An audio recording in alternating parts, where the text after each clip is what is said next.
അസ്സലാമു അലൈക്കും. ഇപ്പം നേരത്തെ ഒരു ഹദീസ് പറഞ്ഞിരുന്നു, 100 പേരെ കൊന്ന ആൾക്ക് അള്ളാഹു പുറത്തു കൊടുത്തു. അപ്പോൾ ആ 100 പേർക്ക് നീതി കിട്ടുന്നത് എങ്ങനെയായിരിക്കും? ആ 100 പേർക്ക് നീതി കിട്ടുന്നത് എങ്ങനെയായിരിക്കും എന്നുള്ളതാണ് സുഹൃത്ത് ചോദിക്കുന്നത്. നമ്മൾക്ക് അറിയില്ല എന്നുള്ളത് മാത്രമാണ് ഇതിൻ്റെ ഉത്തരം. അതുകൊണ്ടാണ് നമ്മൾ പരലോകം അനിവാര്യമാണെന്ന് പറയണതും. നമ്മൾ നീതി എന്ന് പറയുന്നൊരു സാധനം അത് ആവശ്യമാണെന്നും അത് നടപ്പിലാക്കപ്പെടണമെന്നും നമ്മൾക്ക് എല്ലാവർക്കും അറിയാം. പക്ഷേ അത് എങ്ങനെ എന്നുള്ള ചോദ്യത്തിന് നമ്മളെ ആരും കയ്യിൽ ഉത്തരമില്ല. നമ്മൾ ദുന്യാവിൽ നീതി നടപ്പിലാക്കാൻ വേണ്ടി നമ്മൾ പരമാവധി പരിശ്രമിക്കുന്നു. പക്ഷേ എങ്ങനെയൊക്കെ നമ്മൾ ശ്രമിച്ചാലും ആ നീതി നടപ്പിലാക്കുന്നതിൽ നമ്മൾ പരാജയപ്പെട്ടുകൊണ്ടേയിരിക്കുന്നു. നമ്മൾക്കൊരിക്കലും സമ്പൂർണമായ പരമമായ നീതി നടപ്പിലാക്കാൻ കഴിയൂല. അവിടെ അതിലിൻ്റെ നീതിയുടെ പാരമ്യമായ അത് ഏറ്റവും നിഷ്കൃഷ്ടമായി നടപ്പിലാക്കുന്ന സർവശക്തനായ അള്ളാഹു ആ നീതിയുടെ പൂർണ്ണമായ പ്രകാശനം നടക്കുന്നൊരു ലോകം നമ്മൾക്ക് വാഗ്ദാനം ചെയ്യാണ്. അവിടെ നീതിക്ക് വിരുദ്ധമായി യാതൊന്നും സംഭവിക്കില്ല എന്ന് പറയുകയാണ്. അവിടെ എല്ലാതരം അനീതികൾക്കും പരിഹാരം ഉണ്ടാവുമെന്ന് നമ്മൾക്ക് പറഞ്ഞു തരാണ്. ഇപ്പോൾ ഒരു കൊമ്പുള്ള ആട് കൊമ്പില്ലാത്ത ആടിനെ കുത്തിയാൽ പോലും അതിന് പോലും അവിടെ പരിഹാരം ഉണ്ടാകും. അത്രയും ചെറിയൊരു അതിക്രമത്തിന് പോലും പരലോകത്ത് പരിഹാരം ഉണ്ടാവുമെന്ന് അള്ളാഹു നമ്മൾക്ക് പറഞ്ഞു തരാണ്. അതുകൊണ്ട് തന്നെ നമ്മൾക്ക് അതിൻ്റെ എല്ലാ വിശദാംശങ്ങളും നമ്മൾക്ക് അറിയുന്നല്ല. നമ്മൾ പരലോകത്തെ സംബന്ധിച്ചിടത്തോളം പരലോകത്ത് എന്തൊക്കെ നടക്കും, എന്തൊക്കെ സംവിധാനങ്ങൾ ഉണ്ടാകും, എന്തൊക്കെ രീതികൾ ഉണ്ടാകും, ഇതൊന്നും വളരെ ഡീറ്റെയിൽഡ് ആയിട്ട് നമ്മൾക്ക് അറിയൂല. നമ്മൾക്ക് മനസ്സിലാകുന്ന ചില കാരണങ്ങൾ, ചില കാര്യങ്ങൾ, പരലോകത്തിൻ്റെ ചില ഭാഗങ്ങൾ, ചില വിശദാംശങ്ങൾ നമ്മൾക്ക് മനസ്സിലാകുന്ന ഒരു ഭാഷയിൽ അള്ളാഹുവും റസൂലും പറഞ്ഞു തന്നു എന്ന് മാത്രമേ ഉള്ളൂ. അതല്ലാതെ വളരെ ഡീറ്റെയിൽഡ് ആയിട്ട് അതിൻ്റെ എല്ലാ വിശദാംശങ്ങളും എന്താണെന്ന് നമ്മൾക്ക് അറിയൂല. നമ്മൾക്ക് അള്ളാഹു ഉറപ്പ് തന്നൊരു കാര്യം എന്താണെന്ന് വെച്ചാൽ പരലോകത്ത് സമ്പൂർണ്ണമായി നീതി ഉണ്ടാകും. ഏതെങ്കിലും മനുഷ്യന് ഏതെങ്കിലും തരത്തിലുള്ള അതിക്രമം അനുഭവിച്ചിട്ടുണ്ടെങ്കിൽ അയാൾക്കതിന് നിശ്ചയമായും പരിഹാരം കിട്ടും, അയാൾക്കതിന് സമാധാനം ഉണ്ടാകും. അത് ഏത് രീതിയിലാണ് നമുക്ക് പറയാൻ പറ്റൂല. അത് ഓരോ മനുഷ്യരുടെയും സാഹചര്യങ്ങൾക്കനുസരിച്ച് പരലോകം എന്ന് പറഞ്ഞാൽ ഇഹലോകത്തിൻ്റെ പരിമിതികളെയൊക്കെ മറികടന്ന് നീതി നടപ്പിലാക്കപ്പെടുന്ന ഒരു ലോകമാണ്. അവിടെ ആ നീതി നടപ്പിലാക്കുന്നത് സമ്പൂർണമായും നീതി നടപ്പിലാക്കുന്ന അതോടൊപ്പം സർവശക്തനായ സർവജ്ഞനായ ഓരോ മനുഷ്യനും അനുഭവിച്ച അനീതിയുടെ ഏറ്റവും സൂക്ഷ്മമായ അംശങ്ങളെപ്പറ്റി പോലും അതിസൂക്ഷ്മമായി അറിയുന്ന അള്ളാഹു, ആ അള്ളാഹുവാണ് പരലോകത്ത് വിധികർത്താവായിട്ട് വരുന്നത്. സർവശക്തനായ അള്ളാഹുവാണ്. ഏത് രീതിയിലും നീതി നടപ്പിലാക്കാൻ കഴിവുള്ള അള്ളാഹുവാണ്. അതുകൊണ്ട് തന്നെ ആ നീതിയുടെ സമ്പൂർണമായ പ്രകാശനം പരലോകത്ത് ഉണ്ടാകും എന്നതാണ് പരിശുദ്ധ ഖുർആനിൽ നിന്നും തിരുസുന്നത്തിൽ നിന്നും നമുക്ക് മനസ്സിലാക്കാൻ കഴിയുന്ന കാര്യം. മറ്റത് ഇപ്പോൾ സുഹൃത്ത് ചോദിച്ചത് ഒരു ഉദാഹരണമാണ്. അങ്ങനത്തെ ആയിരക്കണക്കിന് ഉദാഹരണങ്ങൾ നമുക്ക് പറയാൻ പറ്റും. ഈ മനുഷ്യൻ എങ്ങനെ നീതി കിട്ടും, ആ മനുഷ്യൻ എങ്ങനെ നീതി കിട്ടും എന്നൊക്കെ നമുക്ക് ചോദിക്കാൻ പറ്റും. അത് ഓരോന്നും ഖുർആനിലും ഹദീസിലും ഇങ്ങനെ പറഞ്ഞു തരിക എന്ന് പറയുന്നത് പ്രായോഗികമായൊരു കാര്യമല്ല. അപ്പോൾ പരലോകത്തെ പറ്റി നമ്മൾക്ക് ചില കാര്യങ്ങൾ പറഞ്ഞു തരുന്നു. അതിൻ്റെ ഒരു പൂർണ്ണതയിൽ പരലോകത്ത് ചെല്ലുമ്പോൾ മാത്രമാണ് നമ്മൾ കാണുക.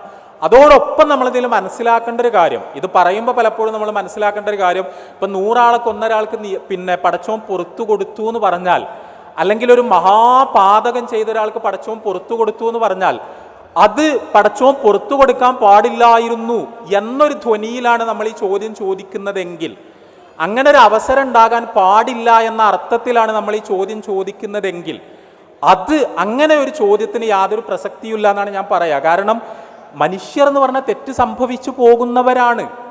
മനുഷ്യർ എന്ന് പറഞ്ഞാൽ നമ്മൾക്കൊക്കെ എന്തൊക്കെ തെറ്റുകൾ സംഭവിക്കുന്നുണ്ട്.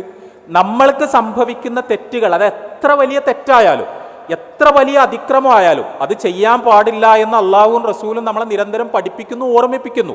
പക്ഷേ ഒരു സ്ലിപ്പ് നമ്മൾക്ക് സംഭവിച്ചു പോകുന്നു. അത് നമ്മളുടെ ദേഹേച്ഛകൾ കൊണ്ടാകാം, പെട്ടെന്ന് വന്ന ദേഷ്യം കൊണ്ടാകാം, ശൈത്താൻ്റെ ഇടപെടലുകൾ കൊണ്ടാകാം. എങ്ങനെയെങ്കിലും നമ്മൾക്കൊരു സ്ലിപ്പ് സംഭവിച്ചു പോകുന്നു. അതൊരു ഭീകരമായ കുറ്റകൃത്യം നമ്മൾ ചെയ്തു എന്ന് വിചാരിക്കുക. അത് ചെയ്യുന്നതോടുകൂടി അയാൾക്ക് പിന്നൊരു ഹോപ്പുമില്ല. അയാൾക്ക് ഒരിക്കലും തിരിച്ചു വരാൻ കഴിയില്ല. അയാൾക്ക് ഒരിക്കലും കറക്റ്റ് ചെയ്യാൻ കഴിയില്ല. അയാൾക്ക് ഒരിക്കലും അള്ളാഹുവിൽ നിന്ന് പിന്നെ മഗ്ഫിറത്ത് കിട്ടില്ല.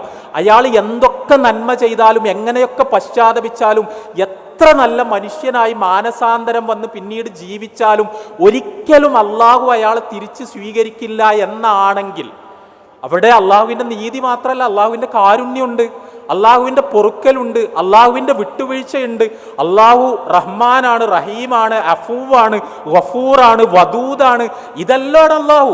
അവിടെ ഒരു അദിൽ എന്ന് പറയുന്ന കാര്യം മാത്രമല്ല, ഒരു കാരുണ്യം എന്ന് പറയുന്ന ഒരു മറുപുറം അവിടെ ഉണ്ട്.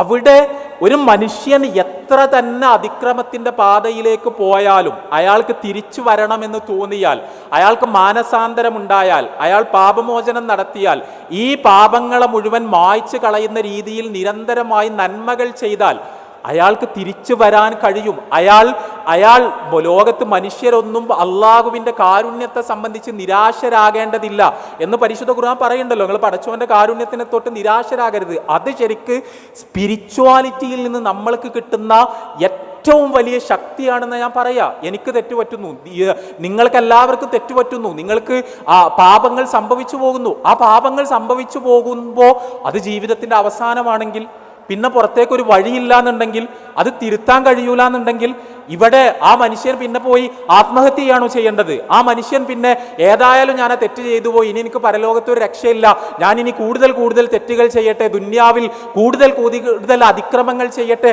എന്ന് പറയാണോ ചെയ്യേണ്ടത്?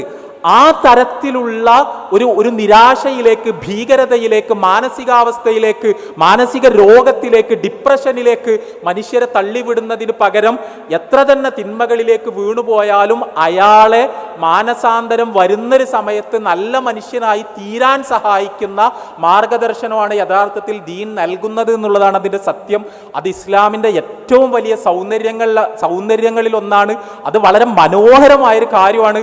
അത് മനുഷ്യർക്ക് അപാരമായ ആത്മവിശ്വാസം കൊടുക്കുന്ന കാര്യമാണ്. പക്ഷേ അവിടെ സ്വാഭാവികമായി ഏതെങ്കിലും ഒരു മനുഷ്യൻ്റെ അതിക്രമങ്ങൾക്ക് ഇരയായ ആൾക്കാരുണ്ടെങ്കിൽ അവർക്കുള്ള നീതിയെ പറ്റിയാണെങ്കിൽ അതിന് പരലോകത്ത് പടച്ചോൻ്റെതായ രീതിയിൽ സംവിധാനങ്ങൾ കാണും എന്നാണ് നമ്മൾ മനസ്സിലാക്കേണ്ടത്. അതോടൊപ്പം നമ്മൾ മനസ്സിലാക്കുക, നമ്മൾ പടച്ചോനോട് ചെയ്യുന്ന തെറ്റും മനുഷ്യന്മാരോട് ചെയ്യുന്ന തെറ്റും തമ്മിൽ വ്യത്യാസമുണ്ട്. ഇപ്പം ഞാൻ അള്ളാഹു ഇപ്പോൾ എന്നോട് പറഞ്ഞ എന്തെങ്കിലും ഒരു കൽപ്പന ഞാൻ ലംഘിക്കുന്നു, അതേസമയം ഞാൻ ഇപ്പോൾ ഒരാളെ പറ്റി പരദൂഷണം പറയുന്നു, ഞാനൊരാളെ അടിക്കുന്നു, ഒരാളുടെ മുതൽ കക്കുന്നു, ഒരാളെ കൊല്ലുന്നു. ഈ രണ്ട് പാപങ്ങളും തമ്മിൽ വ്യത്യാസമുണ്ട്. ഒന്ന്, ഞാൻ അള്ളാഹുവിനോട് പാപമോചനം നടത്തേണ്ട പാപങ്ങളാണ്. മറ്റത്, ഞാൻ ഏത് മനുഷ്യനോടാണോ അതിക്രമം നടത്തിയത് അയാളോട് കൂടി പാപമോചനം, അയാളോടുകൂടി പൊറുക്കൽ തേടേണ്ട, എനിക്ക് പുറത്തു തരണമെന്ന് ആവശ്യപ്പെടേണ്ട പാപങ്ങളാണ്. അതുകൂടി നമ്മളതിലേക്ക് ചേർത്ത് വെച്ച് മനസ്സിലാക്കേണ്ട കാര്യമാണ്. ഞാൻ ഒരു മനുഷ്യനോട് എന്തെങ്കിലും അതിക്രമം ചെയ്തിട്ടുണ്ടെങ്കിൽ ആ മനുഷ്യനോട് എനിക്ക് പുറത്തു തരണേ എന്ന് ഞാൻ പറയണം. അയാൾ എനിക്കത് വിട്ടു തരണം. അയാൾ എനിക്കത് വിട്ടു തന്നിട്ടില്ലെങ്കിൽ പരലോകത്ത് അവിടെ ഞാൻ അതിൻ്റെ പേരിൽ ശിക്ഷാർഹനാകുന്ന അവസ്ഥാവിശേഷം ഉണ്ടാകും എന്ന് സൂചിപ്പിക്കുന്ന ആയത്തുകളും ഹദീസുകളെല്ലാം ഉണ്ട്. അപ്പോൾ ഇതെല്ലാം ചേർത്ത് വെച്ചുകൊണ്ട് അതിൻ്റെ ഒരു സമഗ്രതയിലാണ് നമ്മൾ ഈ കാര്യത്തെ മനസ്സിലാക്കേണ്ടത്. ആ ഒരു സമഗ്രതയാണ് ഇസ്ലാം നമ്മൾക്ക് മുന്നിൽ അവതരിപ്പിക്കുന്നത് എന്നതാണ് അതിൻ്റെ സത്യം.